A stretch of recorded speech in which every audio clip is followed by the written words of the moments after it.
नमस्कार। आज हम कक्षा नवम का विषय सामाजिक विज्ञान पढ़ेंगे और इसका विषय है भूगोल, पाठ 3 अपवाह।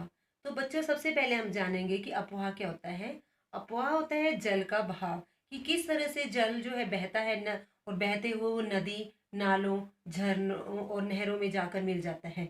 ठीक है, वही होता है जल का अपवाह। तो ये सब जो बहाव नदी, नालियों और नहरों आदि के रूप में होता है, यही होता है अपवाह। ठीक है। तो अपवाह का जब हम इसका सही अर्थ लिखेंगे तो इस प्रकार से लिखेंगे।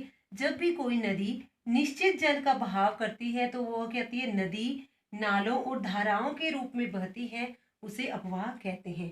ठीक है, समझा की बात। तो नदियों का अपवाह जो है दो तरीके से होता है। अपवाह तंत्र किस तरह से, एक हिमालय नदियां होती हैं और दूसरी होती हैं प्रायद्वीपीय नदियां। तो हिमालय नदियां क्या होती हैं, ये हिमालय के उत्तरी मैदानों से होकर निकलती हैं।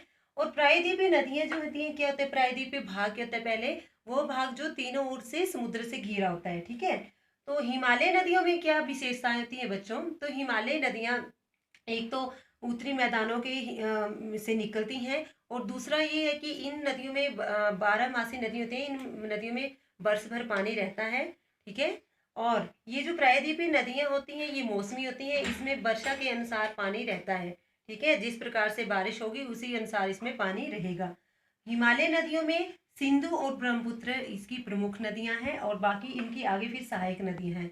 और जो प्रायद्वीपीय नदियां हैं, चंबल, बेनवा और सोन, उसके आगे भी उनकी सहायक नदियां हैं। ठीक है। और जो ये हिमालय नदियां हैं वो इस तरह से बहती हैं, और जो प्रायद्वीपीय नदियां हैं वो सीधी बहती हैं। ठीक है।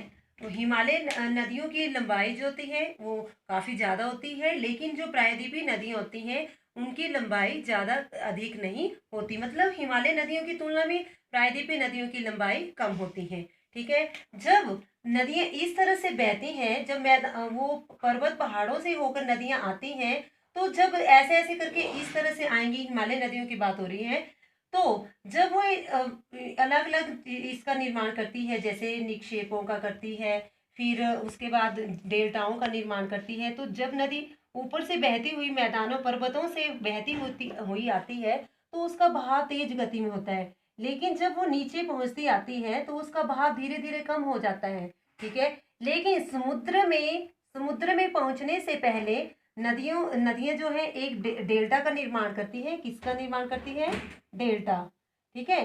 तो डेल्टा जो ये वाई इस तरह से आकृति बना देती हैं, ये वाई की आकृति बना देती हैं। जब नदियां बहती हैं तो वो समुद्र में पहुंचने से पहले वाई की आकृति बनाती हैं, जिसको क्या कहते हैं बच्चों, डेल्टा कहते हैं।